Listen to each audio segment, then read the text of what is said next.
Bapak saya selalu suap mak saya. Makan suap. Kadang masak peluk mak daripada belakang. Tu lagi seram. Laga-laga pipi pula kan. Itu sunnah Nabi. Nabi dukung isteri kat belakang, laga-laga pipi. Haji ada buat je. Dukung isteri.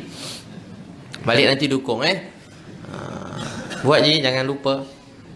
Tapi tengok saiz lah jangan sekali angkat je.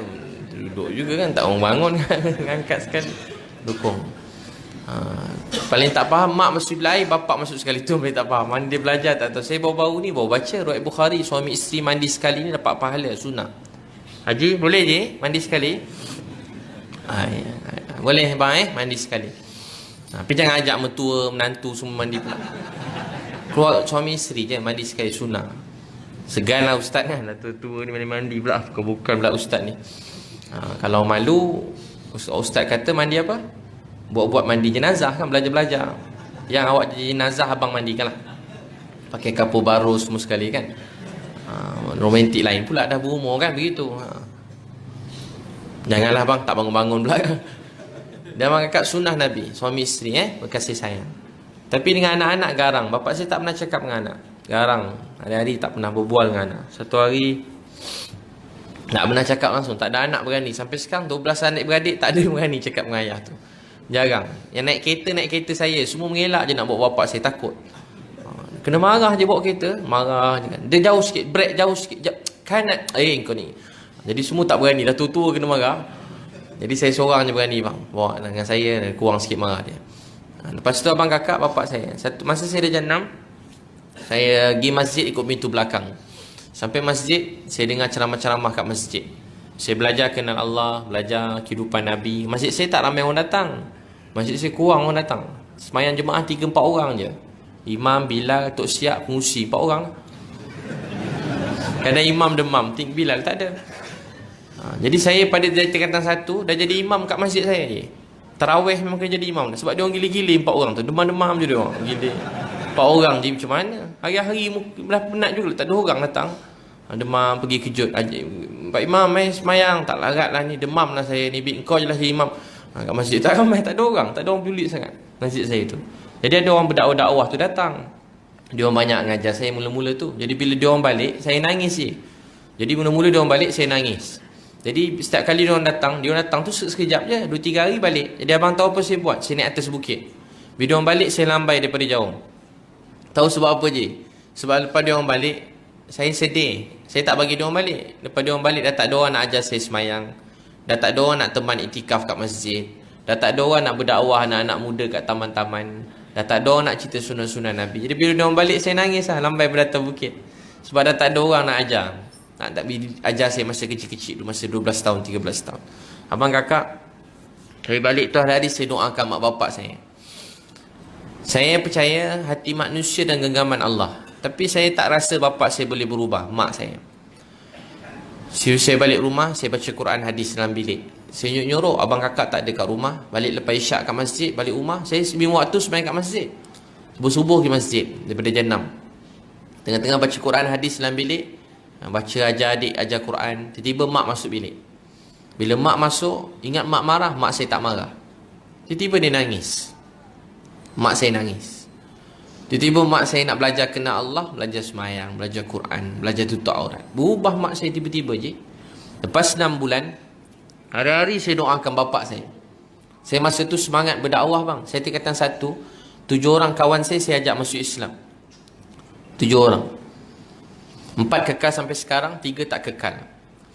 Ada seorang cikgu Cina, dia tengah mengajar, saya tengok je dia. Nangis saya tengah dalam kelas sains. Kesian cikgu Cina ni. Masuk neraka dia lagi. Jadi, habis je kelas tu je, saya terus berlari kat depan peluk. Cikgu, tolonglah cikgu. Saya tak nak cikgu masuk neraka. Mengucaplah cikgu. Cikgu dah belajar tua, takkan tak kenal Tuhan. Last sekali cikgu tu lepas kaki tangan saya. Saya peluk kaki dia. Macam zaman dulu je, baca buku sejarah banyak cerita Nabi peluk orang masuk, ajak orang masuk Islam. Pegang kaki pula. Cikgu, mengucaplah cikgu. Cikgu tu kan. Cikgu, mengucaplah cikgu. Tuhan satu cikgu. Allah Tuhan kita. Mana ada Tuhan lain cikgu. Mengucap cikgu tu. Nangis saya pegang. Saya tak nak cikgu baik. Cikgu nanti masuk neraka tu cikgu. Last sekali kawan-kawan saya tarik tangan saya. Cikgu lain dah datang tengok budak ni histeria ke apa. Ustaz-ustaz pun dah panik dah semua sekali datang. Budak-budak je, memang lama kat saya jadi teruk juga saya. Macam sakit sekejap. Saya pegang kaki, cikgu tarik, budak-budak tarik. Tarik kaki sampai putus tak. Kalau lepas je kaki cikgu sampai bila. Cikgu mengucap cikgu kan sampai sudah.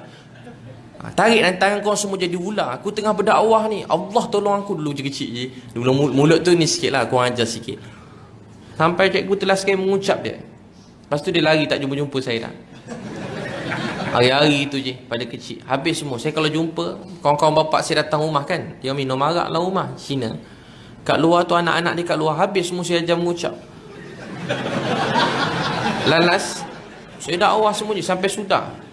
Sampai dia yakin lah, berdebat lah. Walaupun tak ada ilmu, saya putar je ikut mana boleh putar jawab. Bukan pakai ilmu sangat, pakai putar je. Memang saya dah biasa dah berdebat dari kecil, memang itu je. Cuma dah tua ni tak tahu, mungkin dah penat kot berdebat kan. Lepas tu je memang semua je. Habis semua cikgu saya banyak yang ada 2, 3, tinggal 1, 7. Lepas tu kita 2 pun ada 7 orang masuk Islam tinggal 1. Sampai hari macam tu. Abang kakak. Tapi dengan mak ayah, cikgu yang dakwah saya pesan dengan mak ayah ni jangan dakwah, tunjuk akhlak dengan mak ayah. Jadi saya kat rumah picit kaki mak. Mak pun heran, apa benda kau ni nak picit. Tengah pergi picit nangis. Kenapa nak? Tak ada apa mak. Sedih. Risau mak masuk neraka. Nangis. Picit pula kaki bapak. Bapak pula garang. Bapak pakai je, tak ada bunyi apa. Cina. Sana gitu dia panggil macam halau kucing je. Dia bapak saya macam tu garang. Macam tu lah. Dia macam halau kucing je. Dia macam kurang bercakap bang. Saya pun picit kan. Kenapa kau ni? Picit. Picit lah kuat sikit kata kan. Dia picit kuat sikit. Hari-hari macam tu abang kakak. Sampai bapak saya tahu saya begitu. Ramai kawan anak-anak, kawan-kawan dia marah. Saya ajak masuk Islam apa semua sesedara saya. Bapak saya marah, saya belasah saya betul-betul. Lagi dia belasah, lagi jadi gila saya. Menangis dalam bilik pula je. Ya Allah, tolonglah ya Allah dalam bilik. Hari-hari macam tu. Hari-hari saya doakan bapak saya. Tapi hati kecil saya kata bapak saya tak boleh dapat hidayah rasanya. Lepas 6 bulan, saya tengah baca Quran, hadis dalam bilik. Saya tak tengok TV dah je. Semenjak dia jam 6 tu memang takut, terbayang bapak masuk neraka je dalam otak saya. Jadi TV pun tak tengok je.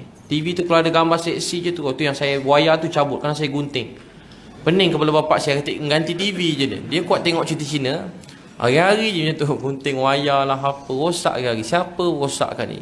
Engkau rosakkan ambil? Tak ayah, Tuhan agaknya tentukan agaknya kan. Rosak ayah punya TV. Dulu kecil bang. Gambar mak saya gantung-gantung, seksi semua turun. Kecil mula-mula dapat bang. Sekarang tak macam tu lah. Dulu mula-mula dapat. Dia terkejut sekejap kan. Tak sempat nak sesuaikan diri. Tengah-tengah saya baca Quran hadis, tiba-tiba bapak saya datang dekat. Maaf dia pun nangis. Di sebelah saya dia nangis. Bit boleh tolong ayah? Boleh tak ajar ayah kenal Allah? Ajar ayah sembahyang. Ayah saya terus nangis tak berhenti. Mak saya dah nangis dah. Saya pegang tangan ayah saya, bawa pergi ambil uduk. Pukul 10 malam saya bawa balik pada masjid. Lepas isyak, sembahyang isyak kat masjid saya, lepas isyak tu ada mesyuarat. Lepas mesyuarat tu balik.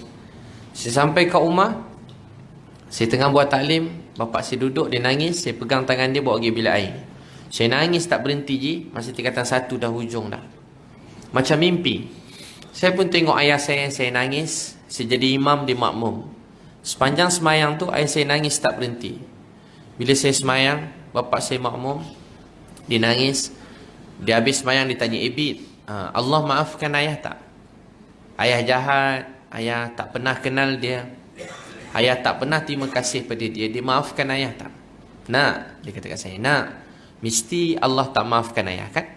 Mesti dia tak akan maafkan. 60 tahun dah ayah jahat, minum arak, macam-macam lah bapak saya. Saya cakap kat dia, ayah nak tahu tak siapa yang bawa ayah hari ni sembahyang kenal Allah? Ayah tahu tak siapa? Ayah bukan Ebi, ayah bukan mak, ayah bukan siapa-siapa. Ayah tahu tak siapa yang buka hati ayah untuk kenal Allah, untuk sembahyang? Ayah saya terus nangis. Ayah nak tahu tak siapa? Siapa nak? Allah yang bagi ayah hidayah hari ini. Dan Allah yang maha melihat, dia sedang menyaksikan ayah sekarang. Dan dia maha penyayang, dia nak maafkan ayah. Siapa dia beri syahadah, dia beri dekat dengan Allah, itu tanda Allah sayang dia. Abang kakak tahu tak, semua abang kakak depan saya, siapa yang beri abang kakak semua hidayah? Allah Subhanahu Wa Taala.